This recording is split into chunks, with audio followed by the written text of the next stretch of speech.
Song Sacks, and the idea is that we use music, songs, stories, crafts, any of the art forms really, to engage children and their families in activities that will help their bonding and their learning and their communication skills and their social skills. The ultimate goal is at the end of it that they've got a project that they can take away with them.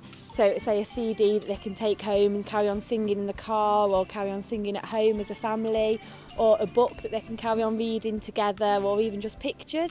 So once the course is finished, they can take things away and carry on using the benefits of Song Sacks. So do you like writing songs? Yeah. What do you reckon? Are you going to go home and do some more? The work that we did with other projects was very much for the 0 to 4-year-olds, 0 to 5-year-olds in the early year sector. And we thought that actually the parents could learn from some of the stuff that we do. It's relevant because there aren't many things about at the moment that are specific for families and children to work together. There's plenty of things for parents, parenting courses, and there's plenty of after-school clubs and things like that for the children. And it's the first thing for a while that has come along that's for both to work together. The success of Song Sacks has really been down to some key local authority organisations that we've worked with who are very much established to target troubled families.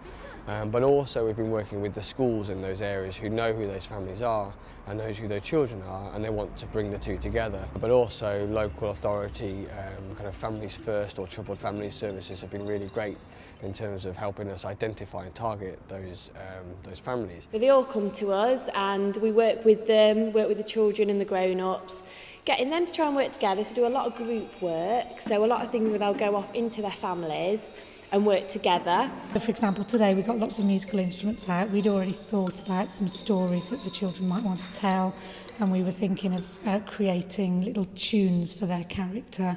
And what we'll do next week is we will take those tunes and add them to a story, so that by the end of the 6 weeks they've got some visuals, they've got a story, they've got some music that they've created. The families that I've seen that have been working together, you can see already there's a greater bond with the children.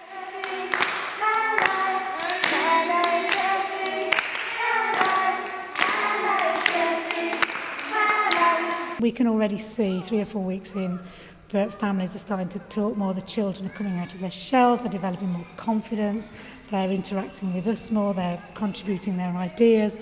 That's all great, but I think the real benefits will probably be 2, 3, 4, 5, 6 months down the line when the children have taken that forward and used those skills and applied them in other areas of their learning or in their relationships with their families. Well, I'd love that to change in terms of confidence to continue, and I'd also hope that, it would give them a love for this kind of activity, music, movement, creative activity. I hope that this is just a catalyst for that onward change. It's copying us. It is, it's you. It's you. It's actually you. That's me. Yeah. Thank you. There are some really interesting potential partnerships that Make Some Noise would like to work with regards to Song Sacks. At the moment we've got conversations with the prison service where we think the fathers or the mothers and the children could benefit from additional support when it comes to communication. Teenage parents could also be an area of development for us where we think that some of the parents themselves could benefit from a lot more support. But obviously we're always interested in other schools, other local authority departments who are working with troubled families that want to take this idea of working with a family, but obviously all of it not only helps social, personal development, but also language communication, which is in line with the early years foundation stage. I would hope that Make Some Noise could come back and work with some more families next term and continue the project. What do you enjoy when you come here? Everything. Everything? And what did you say about coming to this? Can you remember? She said she wants to come every single day. When I go to school every day, I want this to be every day.